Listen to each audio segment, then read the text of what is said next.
Sup, you've reached Clarissa. I'm out somewhere being da bomb and can't answer. My bad. Leave me your name, number, and a sweet message, and I'll hit you up later. Peace.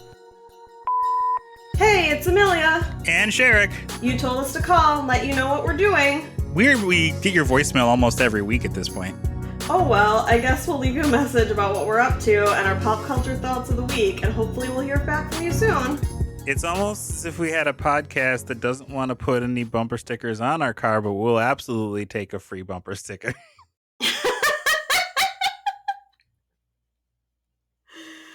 Oh, the anxiety of sticker placement.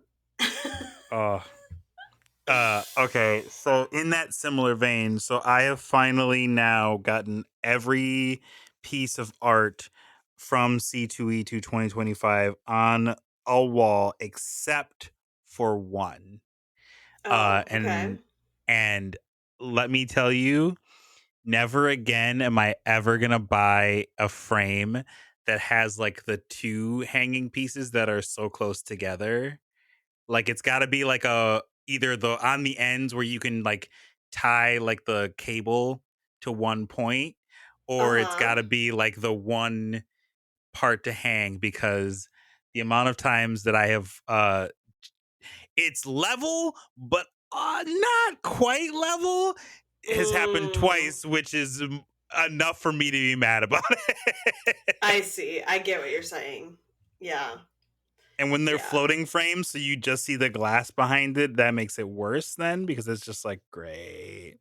You can just see where I dug a hole in the wall 6 different times and it just did not go well. Yeah, I get it. So, I haven't put any of my art up, so it's all framed. I got all the frames, but I haven't put anything up yet. So okay, heard you on that, but yeah, it was just so frustrating for me. I was just like, golly, but it's all framed now, including some stuff that isn't from C2E2, but is from the incomparable Reynard Vaz Jr. and his shop that he runs with his wife Tina. So shout out to them, because I love all their stuff. And unfortunately, they're well, fortunately for them, I'm sure, because they are probably tired of doing it for as long as they were. But they're going to be mostly just like a non-apparel shop. They used to like sell like hoodies and t-shirts and hats and things like that. And now I think they're really just doing like prints and like keychains and smaller things. But the art that they would get from Gale Fox, which is the person that he employs the most, is pretty good. So anyway, I'm gonna stop shilling. Jay, how have you been, Amelia? I feel like it's been too long since I've heard your voice, even though it's only been maybe like a week or two. I don't even know how long it's been. The days all run together. I don't know what day it is anymore. I'm always like looking at my calendar being like, okay, this is what I have to do today. But what is today? I don't know. So, yeah, I mean, just working, watching Dimension 20, working, watching Dimension 20. That's pretty much it. It's gross how much I've watched. Anyway. Nah, I disagree with you, and I know that you're gonna push back on that, but nah, I think it's fine. And I'm just gonna say that. I need to make some money. So I can't spend all of my time watching TV. I wish I could.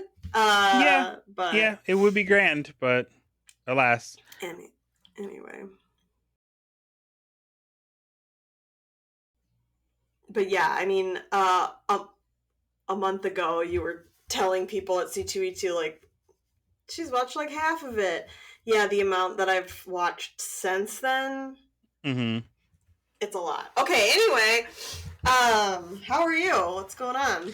I'm doing all right. We're at the end of the Milwaukee Film Festival, so by the time you're listening to this, it will be well and truly over. But the film festival has come to an end, and I only saw like 4 films or so. Stephanie saw 18. Yeah, which is not her high, but like it's pretty up there. So like the chaos levels are coming down basically as a result, because now we are returning to a sense of normalcy, I guess. I have an announcement. 2 to 3 films a day. yeah. I think anyway. the most was seeing like 3 films a day was like her the most I think is that she saw. I have an announcement for you that will be interesting, I'm sure. As of right now, Grand Theft Auto 6 comes out next May. Okay. So, I'm very excited about that. I probably will take a fuck ton of time off of work for that. If not to play it, to watch other people playing it. Because I also am one of those people that like, I think I've mentioned this on the podcast before. I'm one of those people that like, before Twitch and watching people stream was a thing, people would call me weird because I would be like, no, I'll come over and watch you play this game. Like, it's fine. I enjoy that. So then people would be like, that's weird. Why would you do that? Why don't you just play the game yourself? And now there's a whole like, it's bleeding money, but Twitch is like one of the most recognizable platforms for social like content in the world, right. which is basically just watching people play video games mostly. So like, yeah. I think that the pandemic lockdown really brought a lot of that stuff to the forefront, and it was like, you want to watch somebody doing this? You want to watch people doing this? Like, it existed before that, but like, I feel like it got really big during. It was. I think actually, I think it was most popular before the pandemic.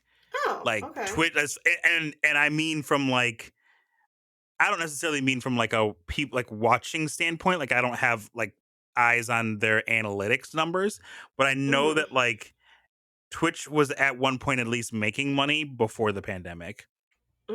Like, and I think they were making money before Amazon purchased them, if we're being real. Like, I think they were turning a profit of sorts, but right now I think they've more or less been operating at a loss.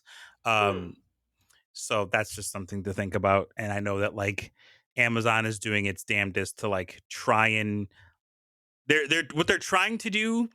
And again, I'm not like a business major or anything like that. Like, I don't have eyes on analytics, but I think from an outside perspective, what I think Twitch is trying to do is they're trying to stop losing money, but also they're trying to like not add anything like value wise to the brand, which is kind of a losing recipe if you ask me, because it's like, so you want to do less and earn more money.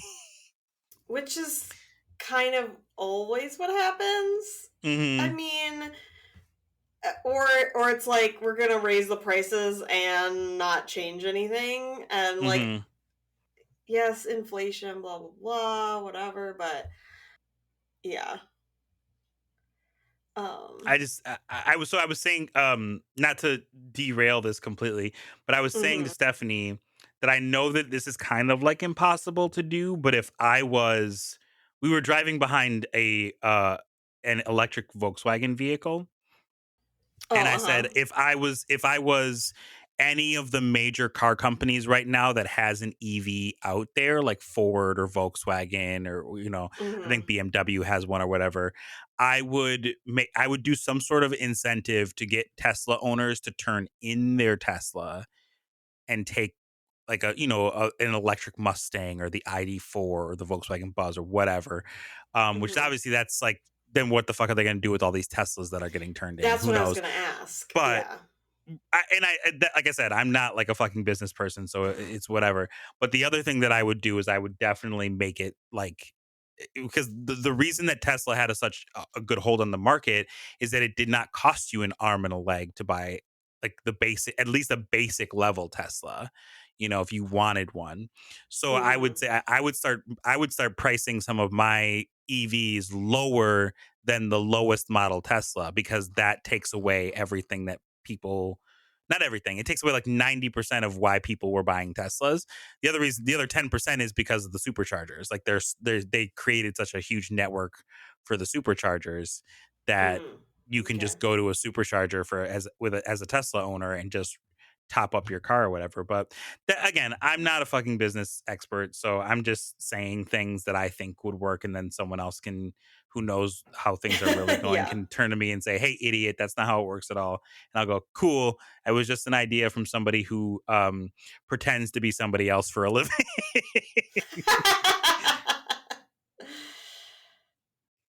So yeah, that's I forgot how we got there, but we're talking about Mentopolis today. Yeah. Yes, we are gonna talk about the final 2 episodes of Dimension 20's Mentopolis.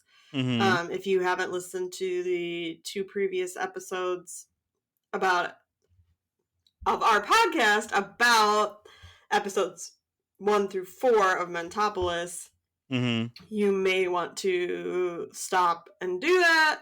Or you'd listen to the first 4 episodes of Mentopolis and then come back. You can either or, really. Either or, yeah. Probably both, if I'm being honest. Yeah. Because this will be rife with spoilers, considering this includes the finale. So yeah, I'm not sure where to start. These episodes are so jam-packed, and I don't even remember where to start, really. I know that at the beginning of episode 5, they are trying to find out where Neurological got the copper gun, and so they end up at this pawn shop, or yeah. And just like, this is when I love Siobhan being Impulse, because she's just like, yeah, whatever, let's just like climb up this dude's fire escape and like bang on the window. Well, same with Hunch too, of them being like, yeah, let's just like barge into this dude's apartment over his shop in the middle of the fucking night, scare the bejesus out of him, waving a gun around, going, where did you get this? Do you have more of these? So such a great opening part of the episode. So funny. Yeah. So yeah, they find out that the big guy, Elias, has made it back to his office somehow. By way of the grappling gun and bursting through a window. And so they need to figure out what to do next, what to make the big guy do next. So essentially they're like, go ahead. It's basically what you learn is that through sheer dumb luck, through the first basically 4-ish episodes, what has happened is Elias has broken through his window and used a grappling gun and shot it into the air, and it caught something, and he has frozen his feet and crashed through the window effectively into his own office. Yeah. Oh, he shit himself, but yeah, you get the idea. I guess we don't know for sure that the window he broke was the window in his office. Like, he could have broken through the window and gotten up and walked to his office. Yeah, there's a little bit of a haze there, so I'll grant you that. We don't really know. But he does end up back in his own office at some point. Yeah, so and like, again, the whole course of this season, essentially, it's like Elias has like picked up these things, like tried to get away from bad people in his office, his boss and stuff, jumped out a window, shot off a grappling gun, broken through a window, shit his pants, gotten back into his office, and that's where we are now. So, like, days pass in Mentopolis, but in the life of the big guy, it's like 5 seconds. I mean, not really. It's like half an hour or something. Right. Like, it's crazy. But I get it, and I love that, because it's like, yeah, all the stuff happening in your body and in your brain are happening at like such super fast speeds. Right. And so it totally makes sense. Yeah. So yeah, basically they need to figure out how to get all of the responses, the keys: fight, freeze, and fawn. Yeah. And yeah, like they need to get all of those together, all the keys together as best they can, or as many keys as they can get. Plus they have to figure out where these keyholes are. So they kind of split up to go different places. And let's see. I have to say, I think when Amilda and Ivana pop off the fight response, goes back to the communication center, Cerebral Pacific, to see if, because the phone lines are back up, so they're like, oh, has the panel that was destroyed when Neurological died or was murdered, is that back up? Let's go see. Because they also want to make sure that, like, nobody else is using keys to like fuck things up. So they all kind of split up to go to these different places to make sure that, like, nobody's putting keys in that shouldn't be. And so they go there and they meet up with HV Lance, Hypervigilance. Yes. And this is like one of my favorite scenes of the whole season. Yeah, I was literally about to say the exact same thing. Yeah. So Amilda and Lance like start doing this banter, like, back and forth, this like 1930s noir banter back and forth that makes no sense. Oh yeah. And he's like, I don't know what the fuck's happening, and Imelda just like keeps turning everything around, like essentially like taking everything he says and like making it a question, and like just all kinds of batshit crazy stuff. And it goes basically from that to like, let's get married in like 2.5 seconds. Oh yeah. They fall in love so fast. It's impressive. And it's so funny because it's just like, yeah, I don't know. It's just, it just makes me... It's one of those moments that it's hard to explain, because like we would just be doing it a disservice by just like trying to make up like what happens, but it's truly funny. I do love, because she impulsively, of course, asks like, well, okay, because I think she says something about like, he says something about like needing to be like vigilant for things, to not like get into trouble or whatever, and she's like, we only have today, basically, is sort of what she's saying or whatever. And so then he just like kisses her, and then she's like impulsively asks him to marry her, and then he gets down on one knee and pulls a ring out, and she's like, you had that the whole time? And he's like, you have to be prepared. You always gotta be prepared. It's so funny. And it's so good. It's so good.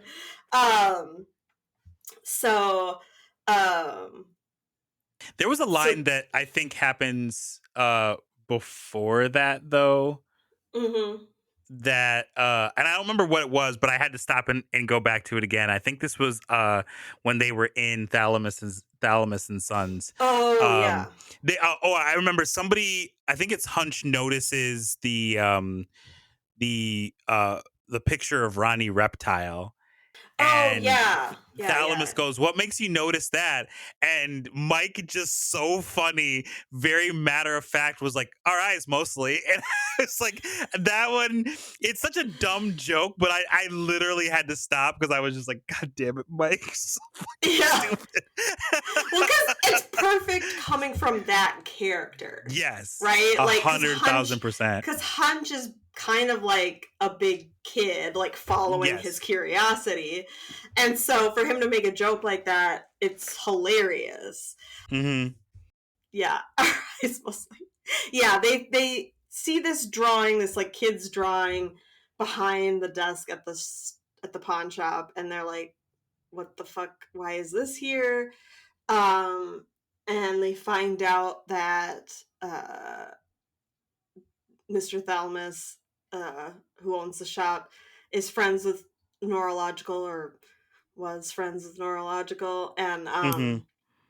that he left that drawing there. And Norl Hmm. had gotten it because a kid named Ronnie Reptile had given it to him when the kids were doing a field trip at Cerebral Pacific.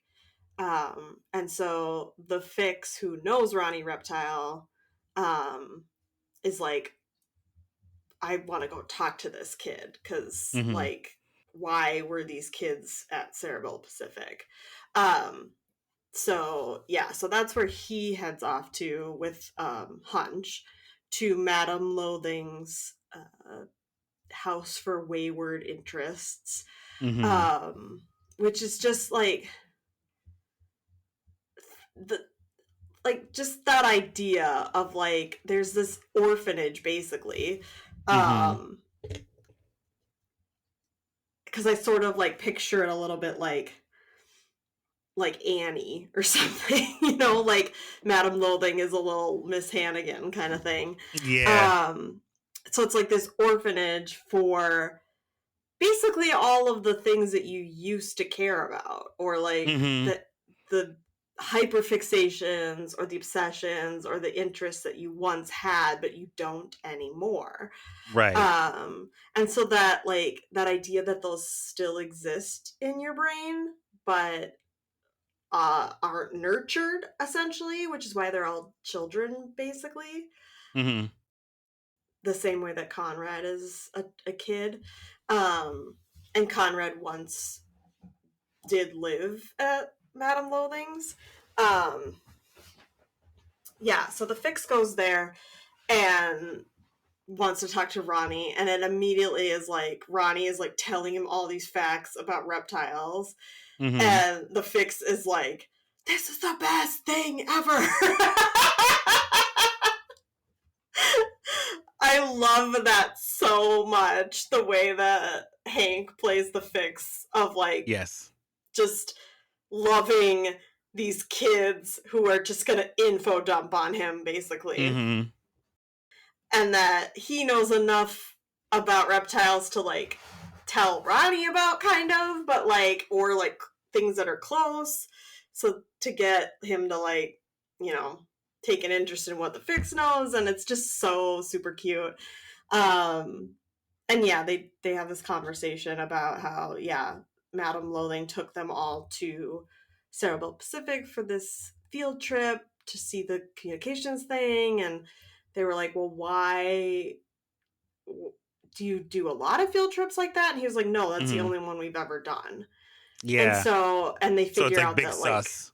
yeah, they figure out that it was like the same day basically, or like right before Norl was killed, and the keyhole there was messed up, Hmm. and all of that. So it feels like Madame Loathing is somehow somehow involved with this.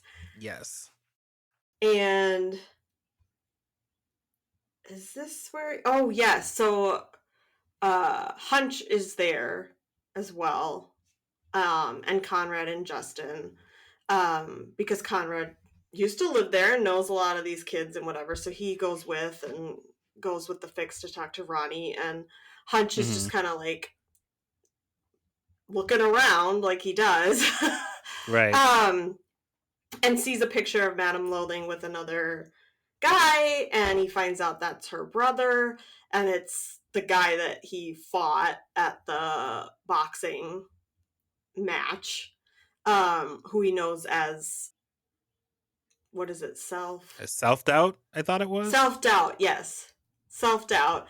And finds out that, like, that's Madame Loathing's brother, and in their case, their family name is their first name, so she's actually self-loathing. Self-loathing, yeah. Which, I don't know about you, but when that was that reveal was, I was like, oh shit. Yeah. That's interesting. Yeah. Which, and like, it totally makes sense though, because like if you break it down, like the whole thing with like pleasure centers being run down, and like the pleasure center of the brain, if you will, like being run down to the point where, like, you know, Dan is running a speakeasy because it's like, and illegal, the DA being like, yeah, the DA being like, no one gets to feel good unless I say we get to feel good, and all this stuff. I was like, and we don't get to feel good until we finish this project. Yes. And so like all of that together, I was like sitting there thinking after that reveal, and I was like, that makes so much sense, because at no point do they ever establish Elias to be like this kind of person that like is anything other than self-loathing. Like like he's so driven by this ambition that like he's like, I don't get to have anything good. I'm like, I don't get to be anything essentially until I do this. And if I don't do this, I'm a piece of shit, et cetera, et cetera, et cetera. Like it goes on and on and on. So like it really kind of stood out to me. I was like, oh, duh. Like this makes so much sense.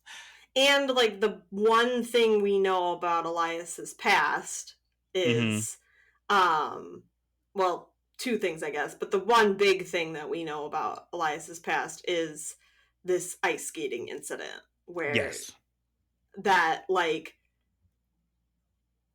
caused him to never listen to his conscience again, and like filled him with embarrassment and guilt and shame. So it's like he's self-loathing and ambition have been running the show essentially for a long time, but self-loathing in the background has been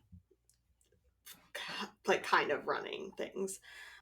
And it's an interesting thought too that she's the one that runs or looks after all those kids, because it's like self-loathing that you cared about all of these random things at one point. Yeah. You know, that like I could see it being like, what a waste of time it was to learn all this shit about reptiles or whatever. Yeah. Yeah, so I thought that was interesting too. But yeah, then essentially Madame Loathing kind of becomes larger than life in a sense, and attacks Justin the dog.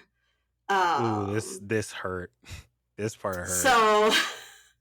So okay, there's a moment here where she attacks the dog, and above table, essentially, Hank is like, hey, I thought that we don't hurt animals on this show, or something like that.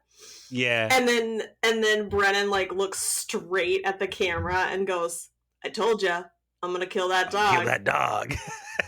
That, and I did not, because this was one of the first seasons I watched of Dimension 20, I didn't realize that was a callback.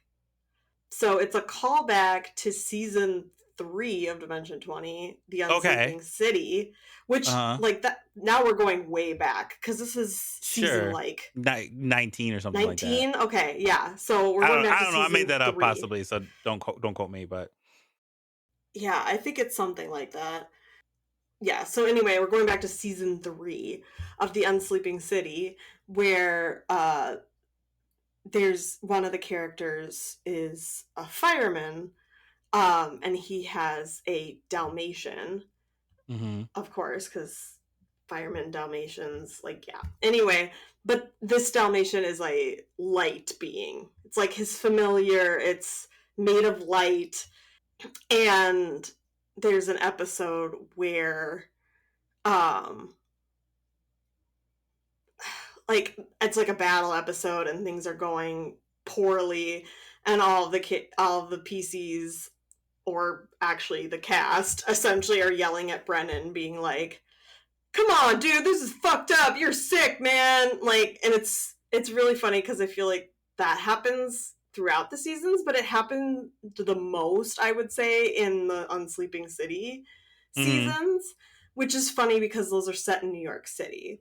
So it's funny to me that like they're the most aggro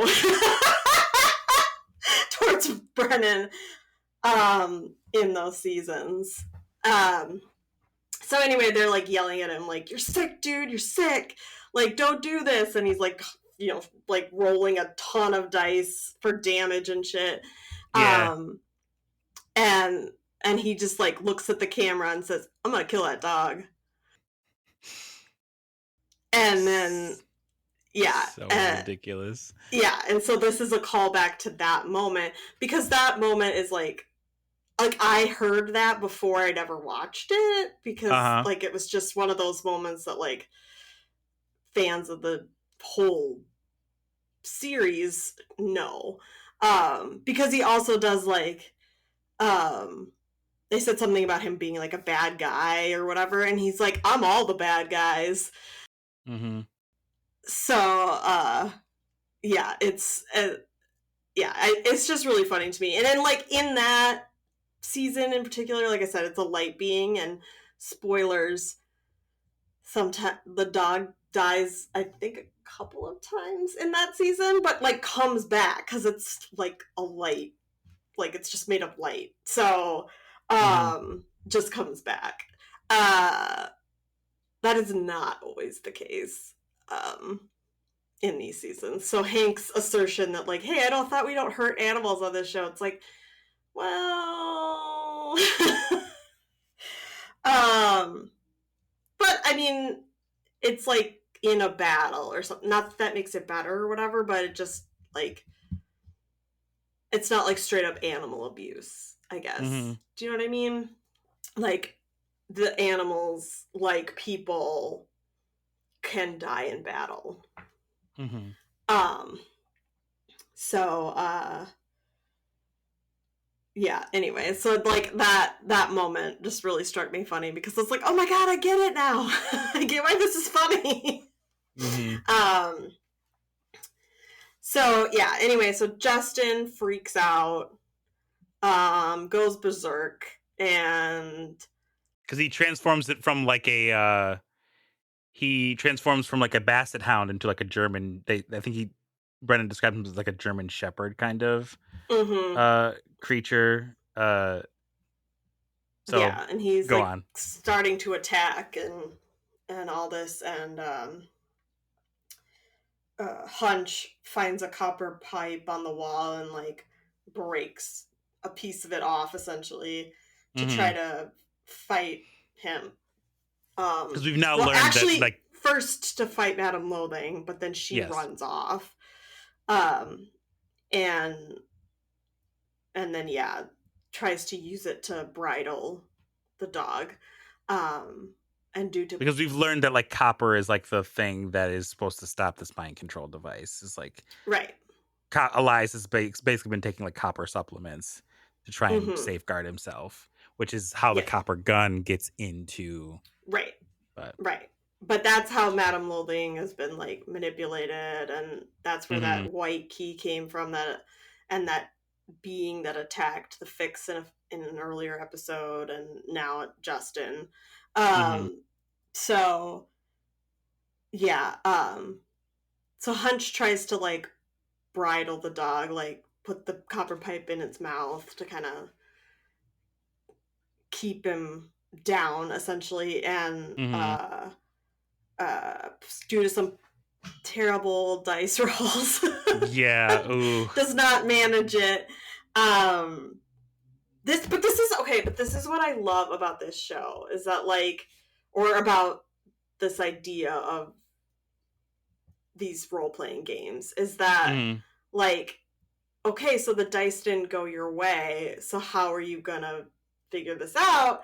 And so the way that Trap is just like, okay, this isn't working because Conrad, I think it'll work better coming from you.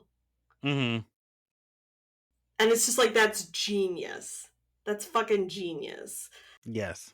Because then Conrad gives this like amazing little like spiel about like, Justin, you're my best friend and I love you even when you're like this, and like, I know this isn't the real you, and like, it's just, oh, it's so beautiful.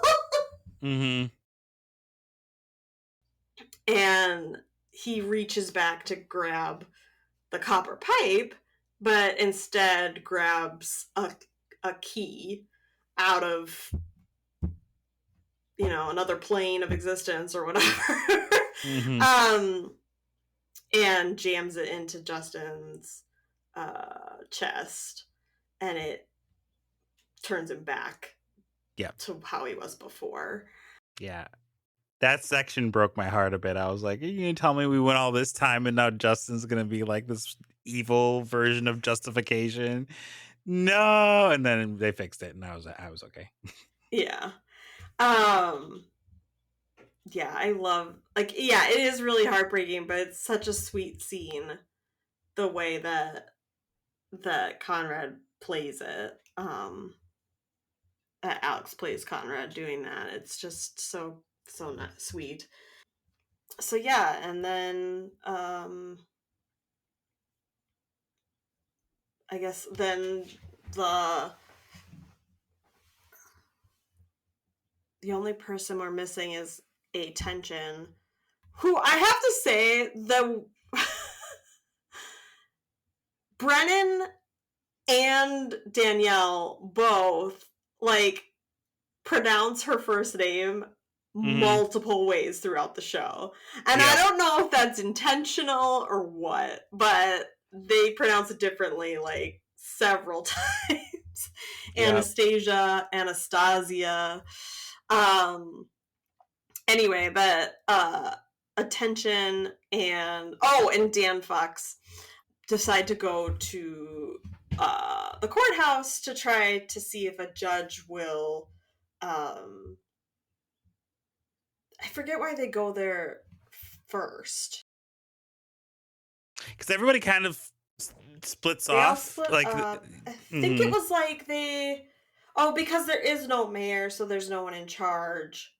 So they're sort of like, hey, maybe a judge will like rule what the big guy needs to do, or like what, because normally the mayor like is the last word on what keys get turned and that sort of thing. But instead, when they get there, they find out that actually the DA, Mark Bishon, is trying to get like basically emergency powers. Yes. Like be named like the emergency interim mayor.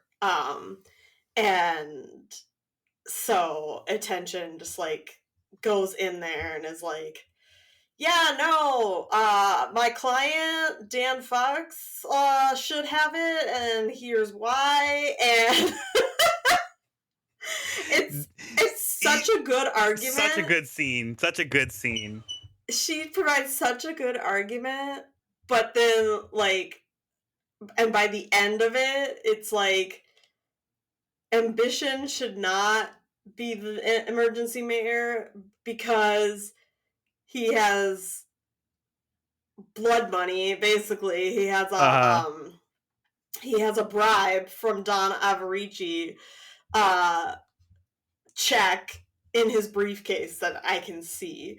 And it's sort of like, because like later above table they sort of like joke about it, of like how like he hasn't even cashed the check, he hasn't deposited, he just has it. So like the fact that he has it doesn't even like necessarily confirm that he's accepted a bribe. I mean, I guess like literally has accepted the check, but like he could tear it up or he could present it as evidence that he was being bribed, or like there are all these things. But this is where I'm like, having watched so many seasons now, I'm like, so much of like these little things are like totally Brennan like pushing things in their favor. Which you could have a whole discussion about that and whether that's like what DMs should do or not or whatever, but like I can tell he does it more in seasons with like newer players. Yes.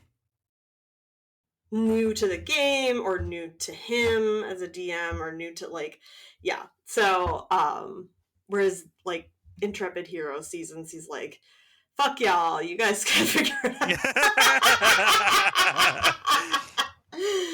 So yeah, but she makes this really brilliant argument and basically gets him arrested for taking a bribe. It goes from a basically a hearing with the judge being the confusion aspect of the brain, which is such a good pull. Oh my god, I know, and I don't think I figured that out the first time. Because they just call her Judge Fusion. I think he says Connie Fusion, and I went, oh, yeah, at the beginning. Yeah, and I like went, at the beginning, okay. they introduce her as Connie Fusion, but for the most part, they just call her Judge Fusion. And in my head, I'm fusion is like fusing, like nuclear fusion or like something like that. And so that's what I kept thinking. Or I didn't really think at all what it would be. But then I put it together like, oh, Fusion. Okay. Especially because she does say, like, I can't make heads or tails of your arguments and stuff like that. And I'm just like, oh my god. If your judge was confusion, that's not great. But it also, like, speaks to who Elias is as a person. That, like, again, it has been making the wrong judgment calls, essentially. Or has been making no calls out of confusion, out of inaction or freezing, like the mayor. Like it's so good. Right. But so it goes from a hearing in which we're supposed to be giving the ambition, which admittedly has done great for Elias. And he says so in his opening / closing statement, because Connie is like, your opening statement will double as your closing statement. Yep. It goes from a hearing to that to basically the literal DA of the city getting arrested and sent to jail. Well, and it's the DA getting arrested and sent to jail for working with a criminal. So then let's give the emergency powers of the city to the other criminal. Fox, a criminal.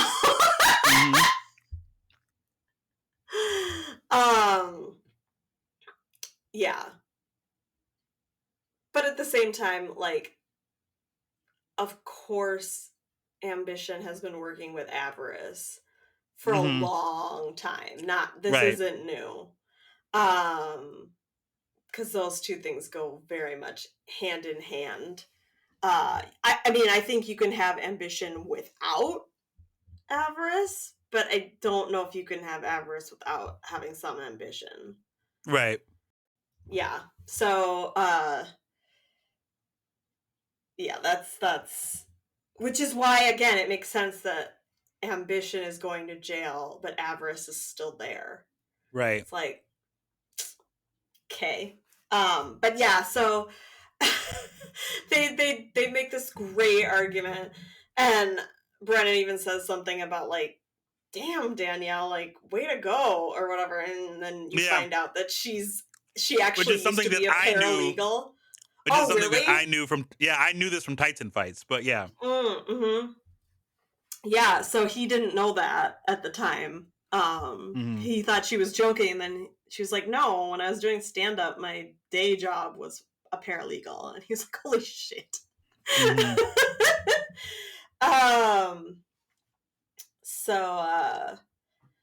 So from there, right. I love that before Mark Bishop gets taken away, Mike just points out, everyone just slaps the shit out of him. I love how many times somebody gets slapped by like multiple people, because it is so accurate to those kinds of movies from the 30s and whatever, of just the like, you betrayed me, like the melodrama of it all, and just the smacking and whatever. So from there, then Everici approaches Dan Fox and is like, well, now that you're the mayor for now, like, let's work together. It's like, well, now that the dude I was working with just got put in jail for working with me, now I'll go to the mayor. Like, you know, I don't care who's in the driver's seat as long as they'll work with me. Right. And so they meet at his house to like talk about what the future of the city is, with the two of them working together. And Freddie talks about like, Dan Fox is interested, but also has seen how like doing the right thing can be pleasurable too. And so it was like kind of, that's like a big point of this episode and into the finale, is that like pleasure isn't just sex. Like it's or foot stuff. Bad, or foot stuff. Well, because even at the beginning, it's not just sex, but it is like seen as more illicit because of it being illegal, all these things being illegal. So even things that aren't necessarily sexual, just any sort of joy and pleasure is sort of not okay. Because at one point, I think Dan says something about like this feeling as good as a hug or something like that. So like, it's not just quote unquote sex. But also his idea of what sex is is based on like not a lot, because Elias hasn't been allowed to have fun. Right. So I love that too, that play of like, wait, is this what that might feel like? No. Nope. So they're talking, and so Freddie explains that like Dan is there to hear what Donna Ricci has to say and to get information, and that like, and that's mostly why he's there. There's like a little part of him that's there to hear what he has to say, to like maybe work with him, but for the most part he's there to like, you know, keep your enemies close, kind of a thing. Keep your enemies closer so that you know what they're up to, kind of a thing. And so they make this plan for Dan to lure Conrad out so that Everici's men can kill him. And that's again where Dan is like, I hate this kid, but I also don't hate this kid. Like, right, yeah. I've learned to not hate this kid, kind of. So like, I could easily have been swayed this way just a couple of days ago, but like now, since I know that's their plan, like I can use that information. So yeah, and then while this is going on, Attention meets Fanny Farnsworth, who we find out is the fawn response. And this scene is so cringy, but also so funny. Where Anastasia is like pretending to like be interested in hooking up with Fanny. Yeah. To like get her shirt off to see if she could find that F tattoo on her chest that these responses all have, and then steal her key. Not steal, get her key. Mm-hmm. And it's genius. It's a genius play. Right. Because Fawn is basically made up to be like a call girl, essentially, and that all she wants is to please you, though. So, like, she's just sort of like, if I gave you the key, will that make you like me? And, like, all this stuff, and it's just so funny.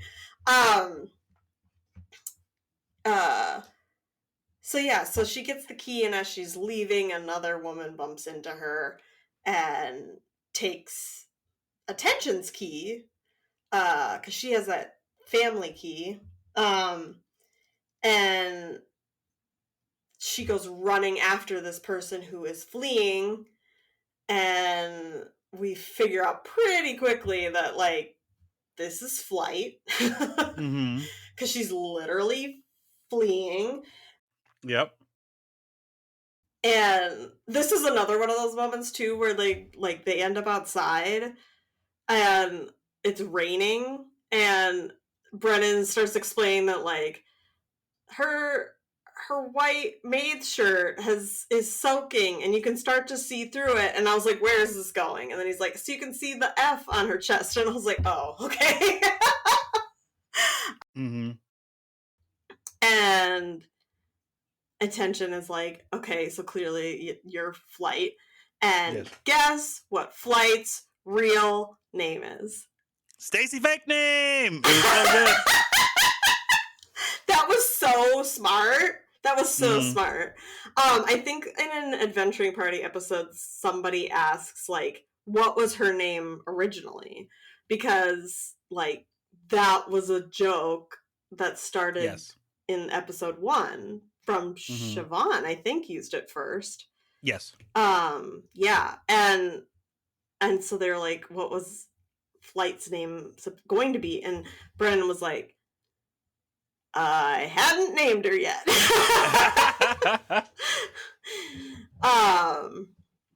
So yeah, her name is Stacy Fake Name. And like later somebody finds this out, and they're like, okay, no, but what's your real name? And she's like, my real name is Stacy Fake Name. Like, what better name for someone who is constantly trying to get away? Right. And I was like, I mean, it makes sense. Perfect. It's so good. Yeah. And it makes the wanted posters for Stacy Fake Name around make more sense that we had seen earlier. Yes. So, and it also just makes it's one of those moments that feels like it was set up on purpose, like in a very kind of escape room kind of a way, where it's just like, aha, no, this key was also there. It was always there for a reason the whole time. But it's like one of those moments that I think really where I don't think Brennan was the source of the talk about the wanted posters, and it kind of sets it up. And if he was, then I'm wrong. But it kind of sets it up to be like, oh, Imelda Pulse has basically used Stacy Fake Name so often that now she's like a wanted person, that it's like a Clark Kent Superman thing where it's like you just can't see that Imelda is actually Stacy Fake Name. But then it's because she actually exists. And I just thought that was very, very good. Yeah. Yeah, so they convince her to come. Well, not convince, I guess. Stacy, well, Anastasia is trying to convince her to come with her to use her key. And it's not working because all Stacy wants to do is flee. So she's like, let's go to the train station. Let's get out of town. And when Attention realizes that's where Stacy wants to go, she's like, oh, yeah, no, let's go to the train station, because that's where they're all converging to use all their keys. So they all end up at the train station, and I'm trying to think. That's pretty much it, right? Isn't that the end of that episode, I think? Where they're like... Yeah, basically the end of it is just like everyone is so I think maybe I might have just forgotten that you mentioned this, but it's me also going through my notes as you're going through your notes. But there's a moment where after in the battle where self-loathing turns Madam Loathing turns justification with the white key, which is like the personification of, not personification, but it's the stand-in for the mind control ray in here. Justin does get turned back via Conrad basically trying to save his friend, but he reaches back and apparently he reaches into the shadows and pulls out the ice skate, which turns into Conrad's own key. Oh, yes. I forgot that it was the ice skate. I didn't mention that part. And then Madam Loathing just dives out the fucking window. And later on, I think Danielle's character, or Danielle herself, says like, what is it with us and diving out these fucking, because like everyone, like the Fix does it, Madam Loathing does it, like, I think there's other times, fucking, what is Mike's character again? Hunch gets punched out of the building by Ivana Popoff because she gets turned temporarily. But again, Elias jumped out a window. And also that, and also Elias jumped out a window. But like before all of these things. So it's like, it makes sense that like they would do that and he would do that. Like it's a loop, it's a cycle. Yes.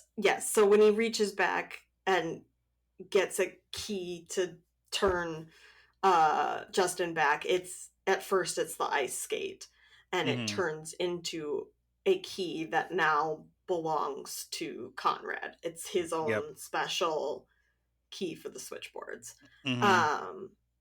And also the ice skate disappears and turns back essentially into the book that contains that memory that was taken out of the library, the memory bank. So, and it's the original memory. It's not the memory that has been added to by everyone who's checked that book out, which we'll get to. But yeah, that's the end of episode 5. So I was just like, I mean, I started when I watched this episode, I was like, I'll get into this one and then I'll get into the other one the next day. And then I was like, nah, fuck that. I'm starting episode 6. See, this is what happens. This is what happens. And then I end up watching for 8 hours in a day. And anyway. Okay, so yes, so then episode 6, our last episode, they all converge at Oblongata Station. Yeah. My notes, these are my notes for episode 6 because I just got to a position where I could not write a bunch. I just said the shit hits the fan, Loathing is attacking, and then I said Ivana Popoff with a 59 oof, and then I said I said one more thing, but I won't say this one because I want it to be somewhat chronological. But that 59 oof. Anyway, go on. What 59? We'll talk about it. Okay. I was like, I don't know what that means. You know what? Fuck it. I will. Let's not. I'll bury the lead on this one. Basically, Brennan rolled for Ivana because I think this is before she got this is when she punched Hunch out of the window, Yes. And she exploded twice, and then her third roll was a 19 for a total of 59. Oh, right, yes. For a total of 59. I went yes. 59, Jesus Christ. Okay, so yeah, and I think Siobhan says, like, this is the highest anyone's ever rolled in Dimension 20 history or whatever. Sure. And I was like, no, it's not. It's not. But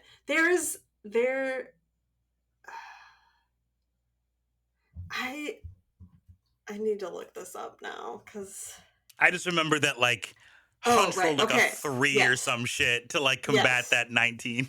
Yes. This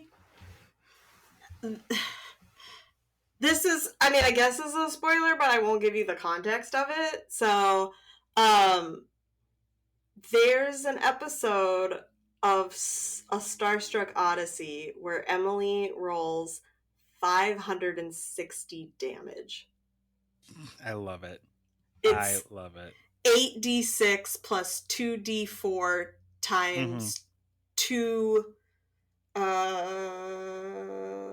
something weapon, I don't know, times 10 d 56 10, I don't know, 10 times 56 or something. I don't know, I don't remember. Anyway, that's crazy. I love it. But yeah, it's 560 damage.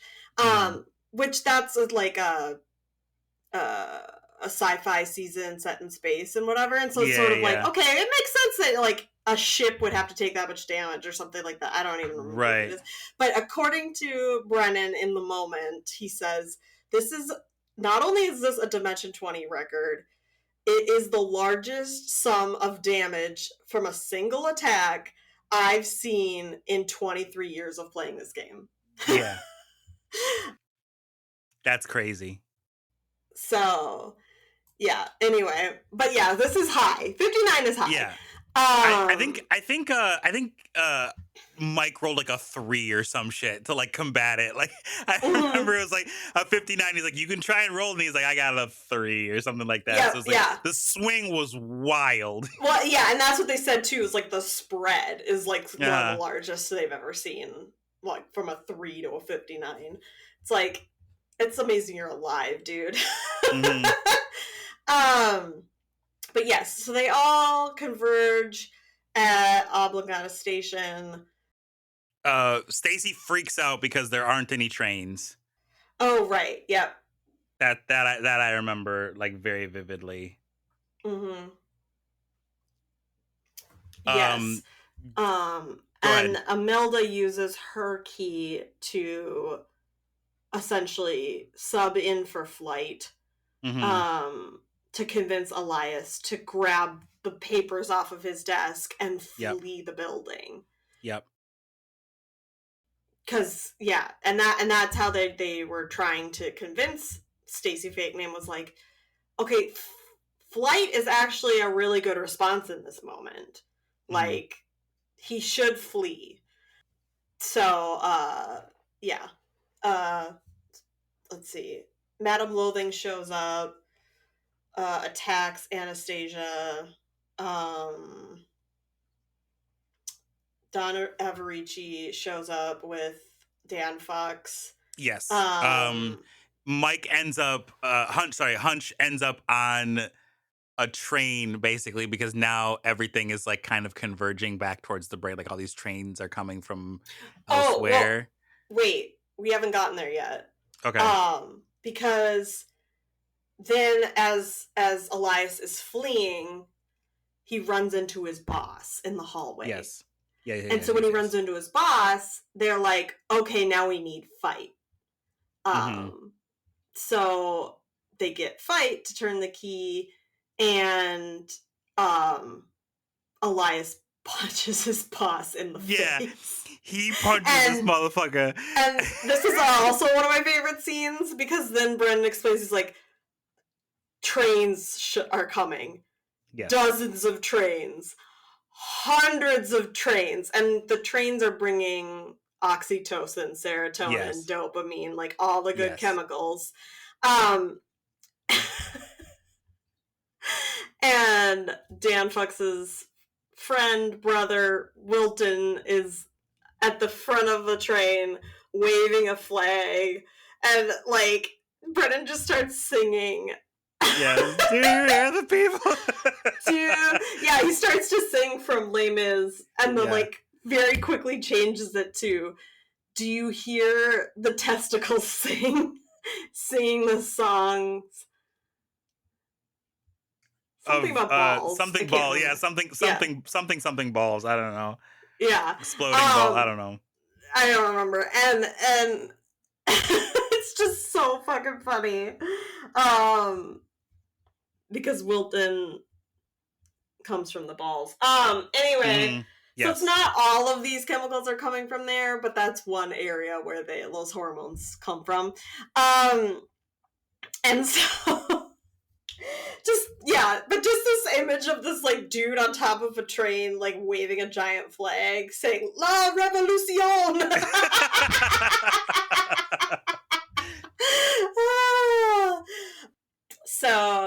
So then this has, and Mike says something about like, who knew that the greatest pleasure was punching your boss? Your boss, yeah. I'm trying to, because now I feel like we've talked about episode 5. Like my I didn't take any notes on episode 6, so I'm like, I'm trying to remember what happened. Oh, go ahead. Go ahead. I was gonna say, so Don Averici basically gives Dan kind of the. He doesn't splay it as an ultimatum, but it's kind of an ultimatum. It's like he's sending him in to go. He's like, go bring the kid out here and we'll take the shot, because as long as he's basically like, you can be mayor, Dan, like and work with me and we'll make everything great. Because like the thing about avarice is that it pairs so negatively well with other ones. So like ambition and avarice obviously are going to pair very well. Fight and avarice could pair very well, and like the pleasure, like the desire for pleasure and avarice would pair super well, like in a bad way, obviously, but like. And so like Dan basically is like keeping his options open, and he goes in, and like I think, the expansion on the relationship between Conrad and Dan is such that like Dan outwardly still kind of like is antagonistic towards Conrad, but like in like an endearing sort of way, and like a kind of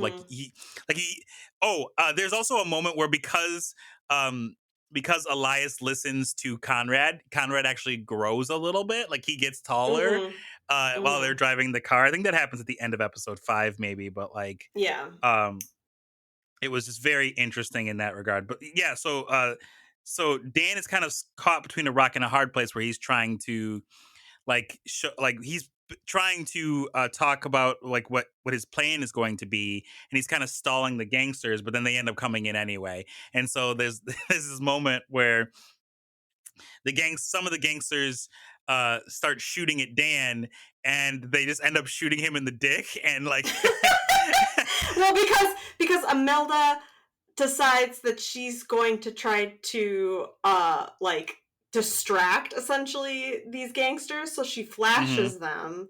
Yeah. And tries to get them on her side. And so then Dan also flashes them, but it doesn't work. Like in her case it works, but in his case it doesn't. So they just start shooting at him, but shooting him like right in the dick, basically. Yeah, but he kind of like tanks the initial shots. This is dick. They say like his dick and balls are so hard they just ricochet off. Yes. Yeah, they keep saying that his diamond hard balls. Yeah, diamond hard balls. I was like, oh my god, I could not. I know, it's so ridiculous. Yeah, so, but the reason that Ivana punches Hunch, going back to that, is that Madame Loathing attacks Ivana with the white key and turns Ivana against everybody, the way she did with Justin. And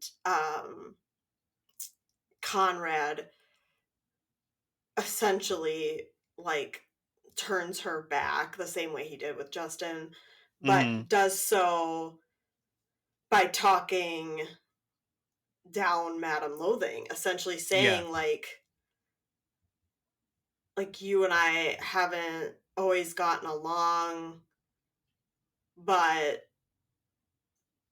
like I accept you, essentially. Mm-hmm. It's a very beautiful moment of like you're scared. Like I'm looking Mm-hmm. beyond the hate that we have for you. Mm-hmm.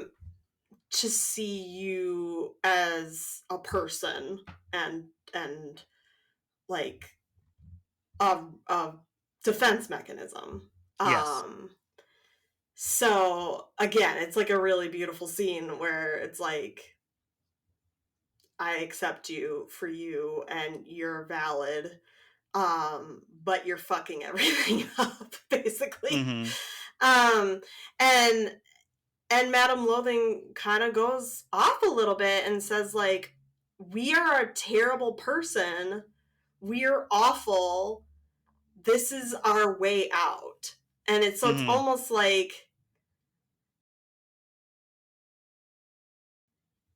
it's sort of like it's almost a suicide in a way, like not to be Mm-hmm. whatever, trigger warning, but in a sense, it's sort of like we have no purpose. We are not good for anything. Yeah.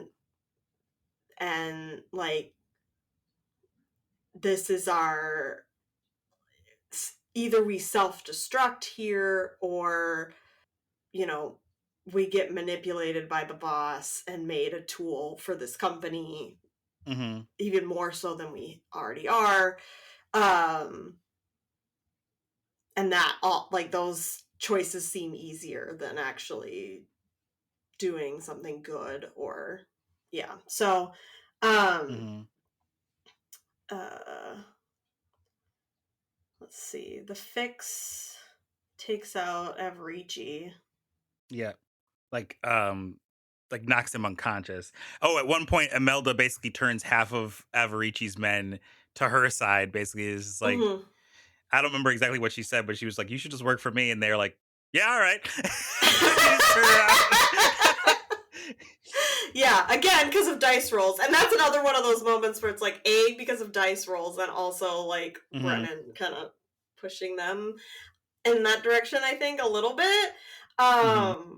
But also, yeah, is this just like why work for why work for this big criminal boss when you could work for me? I'm old money. Like Right. and yeah, so then they're trying to like figure out what to do, what Elias should do next. Now that he's punched his Mm-hmm. boss, like he needs to keep fleeing, but like what does he do? And this is when Attention um gets on the mic essentially and says like, you have all these papers, you took all the files, take them to a newspaper. Mm-hmm. Which is such a genius Be idea. a whistleblower. And that is eventually what he does, and it's so smart because as she's explaining kind of in the quote unquote epilogue, is that like he takes the papers to the newspaper, so then an expose comes out, but also the newspaper calls the police and gets like protective custody for Elias so that Mm-hmm. the company can't come after him. Yeah. So it's like, oh, such a smart play, the way that she explains it. Yeah, so basically they just get Elias to run out of the building. And nope, go ahead. I was gonna say he ends up running into this woman that he saw at the coffee shop that is referenced like a couple of episodes prior to that. Mm-hmm. And the PIs essentially kind of work together to kind of get to facilitate a date Mm-hmm. between Elias and this young woman, Mm-hmm. which I thought was just so sweet. It's so Oh, sweet, but we forgot about the also birthday like, cake. oh yeah, yeah. As he's running through the building, there's a team, a department having a birthday party for somebody, and Imelda like has an impulse to steal the cake, basically. Yep. So Elias steals the cake, runs out of the building, bumps into this woman that he saw at a coffee shop that they mentioned early on. Attention mentions writing a story about this woman at the coffee shop smiling at him or something. And Conrad gets on the mic and like says like, dude, get her number. Basically. Yep. And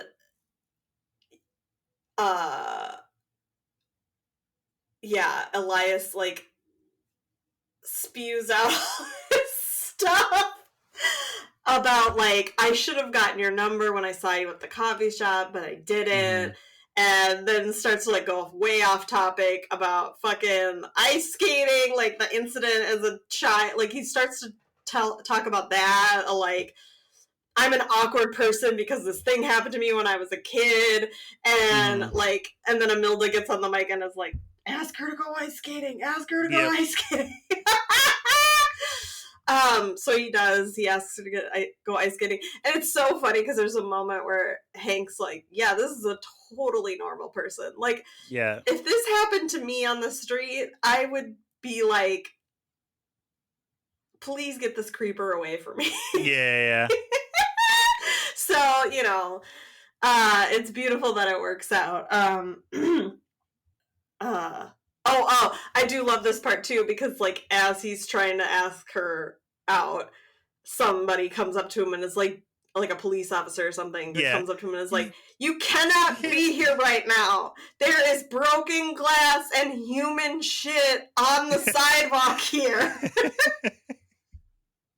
And the fix gets on the mic and goes, Don't worry about him. Don't let him distract you. Get the number, go to the newspaper. Get the number, go to the newspaper. Get the number, go to the newspaper. I love that. So funny. Yeah, it's, oh my god. There's a moment too where the fix is essentially given the option to... Oh, because he swallows the key. The fix swallows the key. Yes. And so he's he's given the option to like run. He basically can use the white key and like take over, and he chooses not to do that, and he chooses to swallow the key instead, is what happens. Yeah. Which then later he swallows something else, and he's like, sorry, just reflex. Yeah.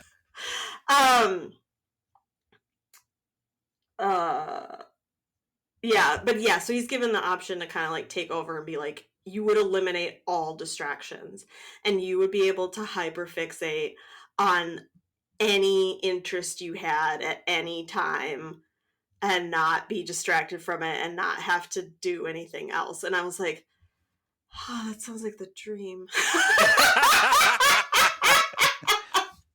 Just follow my bliss. Like, that's kind of what it sounds like. Literally.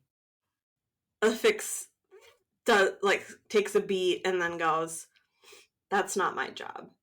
And it's like, I mean, that's one of the lessons, I think, of this whole season, is that all of these parts of you, parts of a person, are needed and are needed to work together. Because at one point, Brennan says something about, like, why has attention and curiosity been at odds before this? Like, it makes sense for them to work together. And, you know, Justin the dog has to work with everybody, kind of. Yeah. And conscience should, and like to certain degrees. And yeah, so it's just like the fix being like, no, I have my job, but we also need everybody else in their job. And to keep each other from becoming bigger than we should be, in check. So,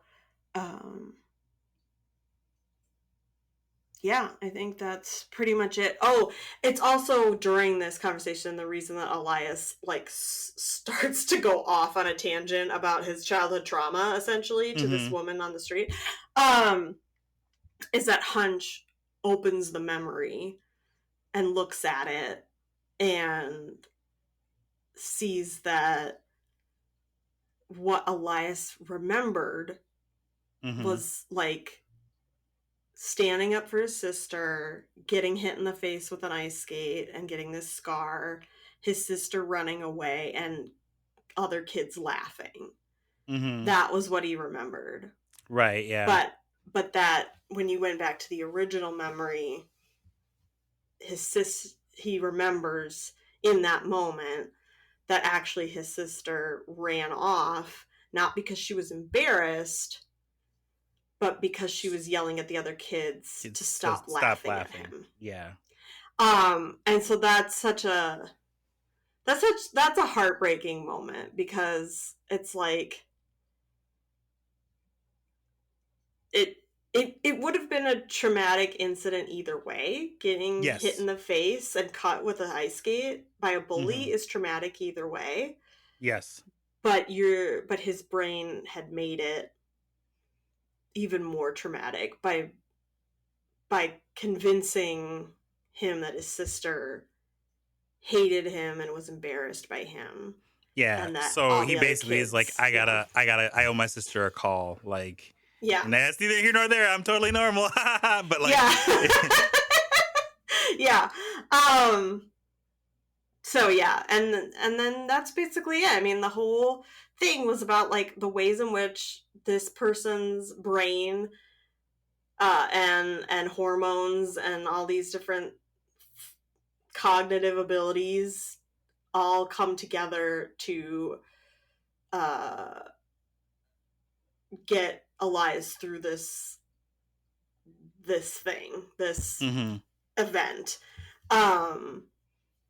And yeah, so like I said, kind of as a quote-unquote epilogue, Attention says like, yeah, he goes to the newspaper and blows the whistle on the company. And I also really love it when Imelda is convincing all of these guys, like first flashing them and then convincing like half of them to work for her instead. Yells to her now fiance, this is gonna have to be an open relationship. I'm a woman who can't be tamed. Yep, I'm a woman that can't be tamed. And then Lance's response is, well, joke's on you, because my kink is being very suspect of my partners.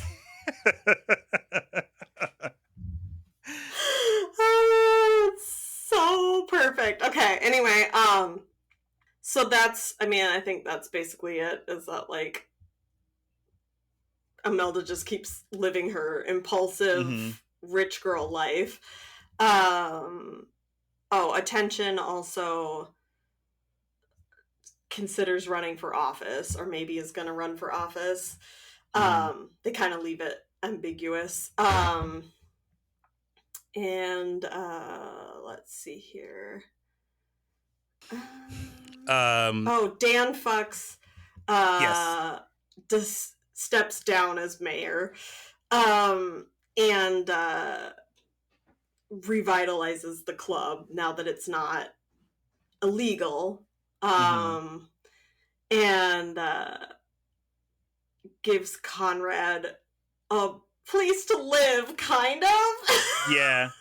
It's like, here's the alley behind my building. You can live out here because you like living on the street. And the whole time I'm like, does he like living on the street, or has he always lived on the street because he felt like that's all he deserved? Because that's kind of the whole thing about Conrad up to this point. So that was kind of funny, but yeah, it was also sort of a like, that way, you know, now that all these pleasurable things are not illegal anymore, it might be good to have conscience nearby. Just keeping you in check a little bit, Dan Fox. Let's see what else. His bouncer, Schadenfreude, yeah. Yeah, shows up and then basically says like, yeah, well, you know, when you take down the 1%, I'm gonna enjoy that. And I'm like, every season comes back to capitalism. Capitalism is always the bad guy. It's always the villain. It's always the villain. There's a moment in an earlier season, A Crown of Candy, where Allie Beardsley says, you know what I like about you, Brennan? You're always trying to take down the church. And I love that. And he was like, oh, I always thought my shit was more capitalist. And she's like, not she, sorry, Allie, they. God damn it. Is like, oh, actually, I think it's like the whole table is like, two sides of the same coin. And yeah, there was something recently about Brennan saying like, people aren't sick of it yet, right? Like that, it always comes back to capitalism in new fun ways. And I was like, no, it's no one's sick of it yet. Don't worry. Okay, let's see, what else? I mean, I think Hunch is just doing his thing. Yeah. Again, Conrad is there. But my favorite epilogue story is that the Fix, yeah. Like after this has all happened at the train station, they all converge back at Nostalgia's diner, cafe, or whatever, that we've saw much earlier. And there's this cute little moment where like they're talking about like who stops by and whatever, and Hank just kind of looks at Brennan and goes like, does Pasha stop by? And if you recall, Pasha and was a clerk at the evidence locker at the police station, and knew a lot of facts as well. And Brennan's like, she does in fact stop by, and basically they get together, and they go see Madame Loathing and basically say like, you know, maybe it's time to get out of here. Like they both kind of mutually are saying like the same thing, where she's like, I might change my name to Gilda, Guilt, and take a vacation, like get out of here or whatever, and essentially gives the house to the Fix and Pasha, who proposes. Yeah, I forget what he says. I think he kind of like insinuates that they're like, he says maybe you'll be able to forgive me or something after 20 years of marriage or something to that effect. That's what it is. What? Yes, something like that. And then she's like, are you, and he's like, she's like, don't you have to propose for that or something like that? And he's like, oh, that's what that was. Yeah. And so yeah, they fix up the house and take care of all these wayward interests. And as Brennan's like explaining, like, you know, the Fix just spends his time with all these little kids saying, did you know? Did you know? Did you know? And then like you can't see this, but Hank does this like hopping in his chair, like dance with a big smile, and I was just like, yeah, that really is Hank Green's dream. Yeah. Like, we're not just talking about. Yeah. So that is super cute, and I love that. I love that for him. Yeah. So I oh, and then one last thing. Sorry. Hunch. Hunch decides to make one last roll to investigate where he can find foot stuff. Yes. And he uses all of them. Oh, we forgot about this bit because he gets a ton of moxie because there's adrenaline on the train, one of the trains that he's on. And he tries to just stab himself with it, but he fails the roll, so it just overwhelms him with moxie. So he has 12 moxie. He stabs himself, and it's way too much.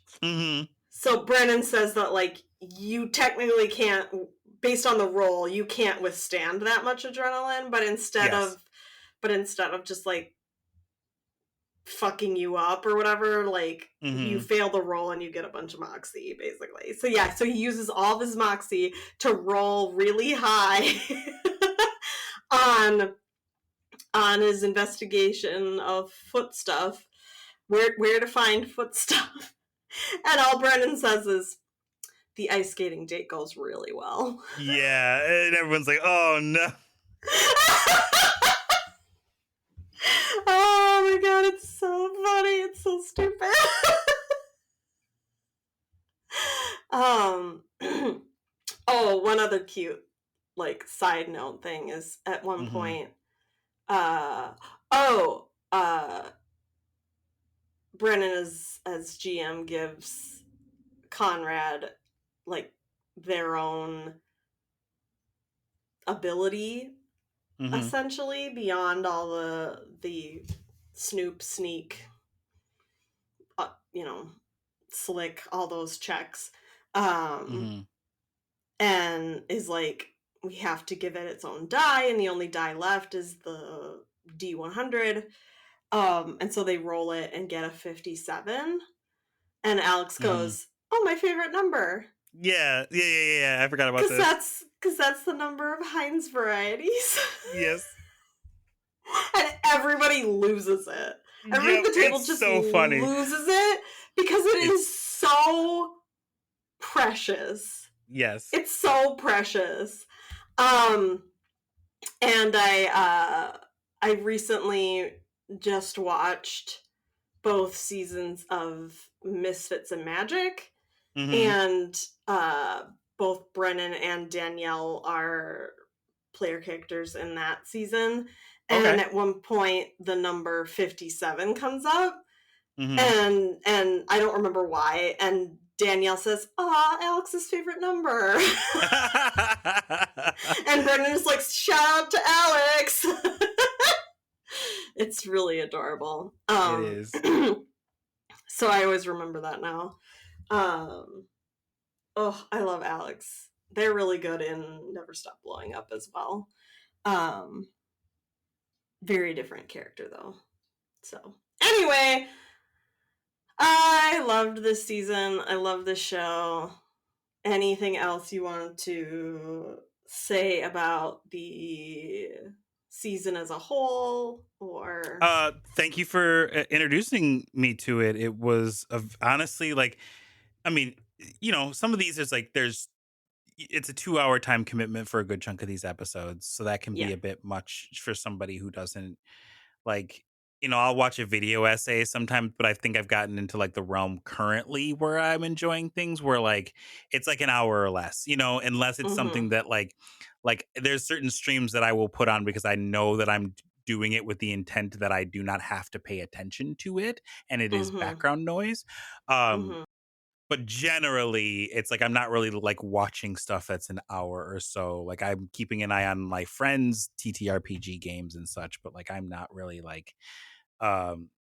I'm there to support them first and foremost. And if the story grips me, it does. But like, you know, it Mhm. just by virtue of not having as much time in my day as I would like, it's rare for me to go back and just like start picking up. So, but Mhm. this was not a difficult watch in the slightest. It was very easy to slip back into, and um, sometimes it was hard to remember exactly what happened because I was just caught up in like the joy of it, um, Mhm. of Mhm. what they were doing. And to wit, I was actually with a bunch of actor friends last night, and we were talking.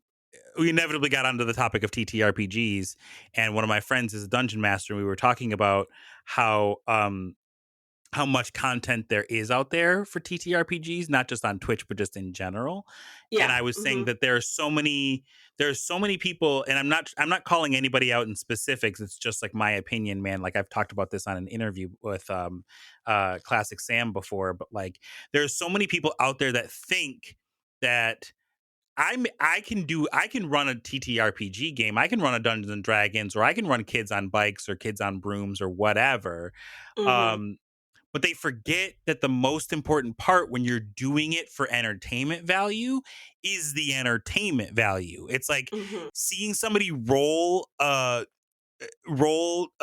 natural 20 twice and then roll a 19 to get 59 on their snoop check or whatever, or their slick check or Mhm. whatever it was, is not Mhm. inherently entertaining to 99% of the population. Like Right. that in and of itself is not. It's the acting. And like what I Yeah. said last night to my friend, I was like, so many of these people want to become Critical Role and forget that Critical Role is a bunch of fucking voice actors.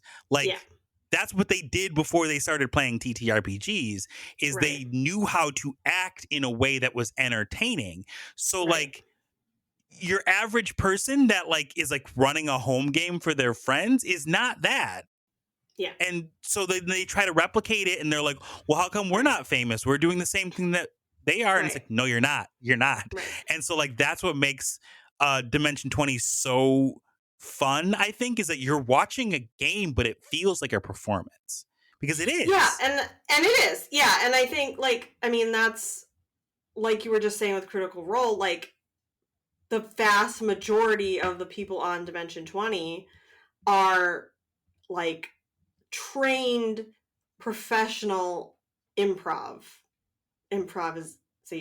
Hmm. improvisers. Uh these are the some of the best improvisers around. They may be Um new to the game, but right. they are trained entertainers first and Mhm. foremost. Like Right. that's And their thing. I think for me, like I went into it knowing a little bit about TTRPGs, knowing a Hmm. little bit about Dungeons and Dragons, but like I didn't know a lot of the rules and stuff. And Right. so but I've been able to pick up a lot just by watching. And so like roles at the beginning wouldn't necessarily make that much sense to me. Hmm. But I started to pick it up after a while of like, Right. okay, these numbers mean these things, these numbers mean these things. I still Hmm. like wouldn't be able to play.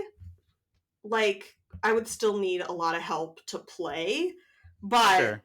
I definitely know a lot more than I did at the time. And so a role can be exciting in and of itself, Hmm.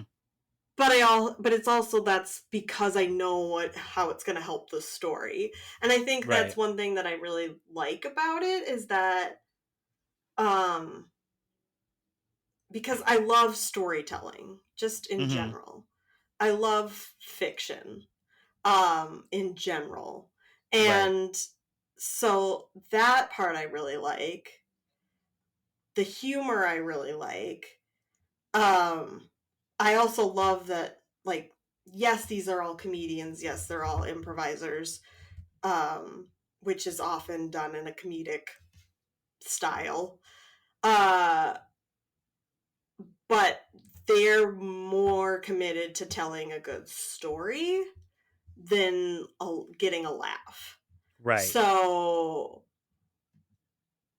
there are a lot of really deep, heavy, heartbreaking, beautiful moments in these seasons. Some more than others. And I love it for that reason. Because I think, like, nothing is just comedic and nothing is just dramatic the way that TV is sometimes. And so, like, both can feel so false. You know, that like that's my problem with a lot of sitcoms, is that it's like, it's gotten better, I think, over time, but especially when you think back to like the sitcoms of our childhood and before, it's like the problems are barely problems. Or yeah. And that jokes are cheap and for the laugh. They're not grounded in the story or the person's personality, like all these different things. And that drama is just sometimes way too much. And you're like, you're telling me this guy's never cracked a joke? Really? Yeah. And so I've always liked, I think, the things that are both. But with the dice rolls, it keeps things from being predictable. Yes. That a lot of stories are somewhat predictable. They follow tropes. And Like, these are full of tropes too. Like, we'll be honest. I was fully prepared for Dan to die. Yeah. Like, and the roles kind of were like, he's fucking gone, bro. Like, that's what's about to happen. So it threw me a bit for a loop when they were able to find a way to like make sure that Dan didn't die, because he got wrecked. Like, he got wrecked. Yeah, right. And again, this is a little bit where I'm like, okay, this is where like Brennan's, I don't know what the term is, railroading them a little bit, or like just kind of possibly nudging the story in a direction to make things nice and tidy. And that's fine, especially for this season, for this cast, like all of that. You know, in A Crown of Candy, which is sort of a parody sort of Game of Thrones, things are a lot more serious. That, like, in the first couple of episodes, people will be joking about something, and then he'll, like, hit him with something just, like, out of the blue. And they're like, oh, fuck. This is for real. Like, they knew going in that that's what the season was going to be like. I knew going in that's what the season was going to be like. But it still caught all of us off guard of like, oh, shit is real. This shit is real. He's not sugarcoating this shit the way he would have in Fantasy High or whatever. Which is hilarious because it's a world where everything is food, and particularly sugar. Like, there's a dude shaped like a piece of cake. The main character's made out of Pop Rocks. You know, so like that's where the joy comes in, not the story necessarily. Yeah. So yeah, I think, like, for me, that's what I like, is that, like, yeah, a story that's predictable is comfortable in its familiarity. But sometimes my ADHD brain wants that novelty. And so I love nothing more than a surprise in a story. That just is like, what the fuck? Yeah. So that's what I really like about it. But yeah, if you're just rolling fucking dice and telling a very basic story, like, I get it that, like, not everybody can be Dimension 20 or Critical Role or Adventure Zone or whatever. And that as long as you're having fun, as long as your table is having fun, like, that's all that matters. Yes. And getting famous off of it, if that's why you're doing it, or getting views or getting likes or whatever, like, yeah, if you're really good at it, you can maybe do that. But if that's your only goal, I don't know, it just feels kind of hollow. So Yeah, and I've said this in interviews and everything before. Like, play your game, have fun with it. Just like, if you're expecting, like, if you did it with the intents and purposes of entertainment value because you want to become like the next crit role or any of that kind of stuff, you cannot forget the entertainment. Like, it's got to be front and center, because yes. that's what it is. That's what drew so many people into it. I think a lot of people were like, oh, we don't like Dungeons and Dragons is really popping off. And it's like, it popped off because a bunch of people who are good at entertainment made it entertaining. Yeah. They could have played any system. And it's like, and they have, like, they've made up their own, like the crit role people have made up their own system. Hunter's Entertainment does Kids on Bikes and Kids on Brooms, and TTRPGs in general exploded because of that possibility coming to the forefront. Right. But it's at the end of the day, it has to have that entertainment to it. If you're trying to do that kind of a thing. If you just want to play games with your friends, no one is vilifying that. Play games with your friends. Like, play game, do your home table, do whatever. Like, that's totally fine. Anyone that is faulting you for that in and of itself is a fool, and they're wrong. Like, I don't typically speak in absolutes, but like, if you're just doing it because you want to have fun, there's zero wrong with that. Well, and I think too, like, if you want to record it and put it online and or go live on Twitch to do it, by all means, that's totally fine. Like, no one is saying you can't do that either.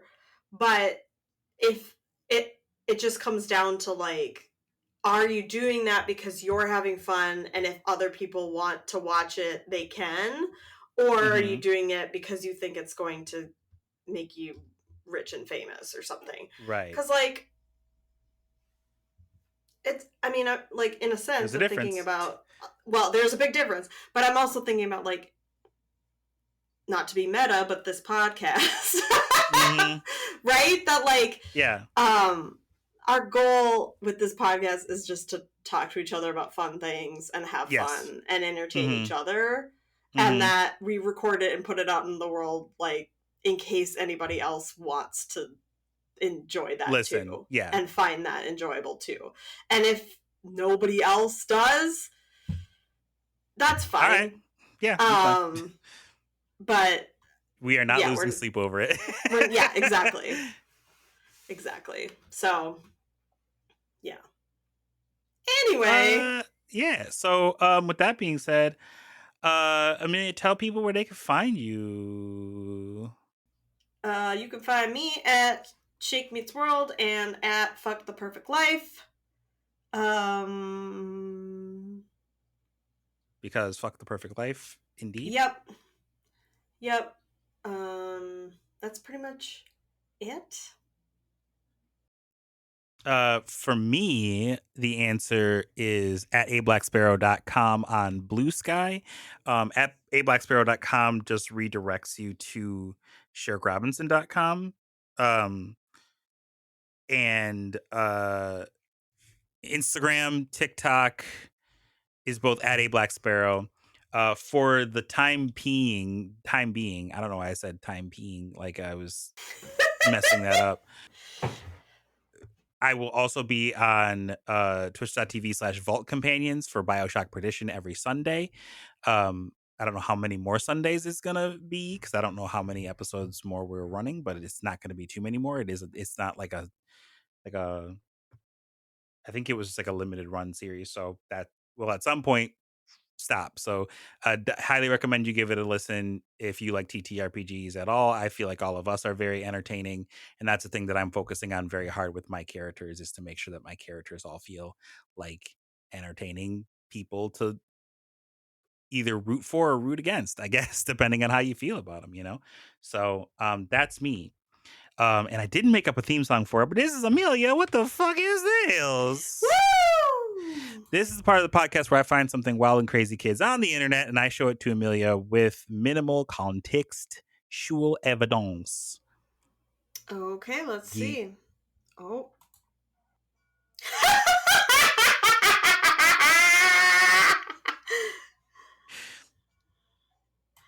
Oh my god. So it's like, are those chicks? No, they're little baby ducks. I think they're little baby ducks. One is running and another one is running behind him, and the first one kind of stops and the second one like crashes into him. That alone is funny, but then somebody added like Looney Tunes like sound effects on it. And it's really cute. It's really cute. I love it. I love it. I was having trouble thinking, and I was like, this one will do. This one will do. I like it. I thought it was very cute. Yeah, I'm so glad. Well, I think that basically does it for today's episode. Mm-hmm. We already told you where you could find us and everything. So I guess I'm sorry that we kept you on for so long. Yeah, I think we hit the limit on this. Not true, because we've talked way longer before. But anyway, next time we'll call you back and talk about we'll ask you, is it long COVID or just stupid brain? Bye.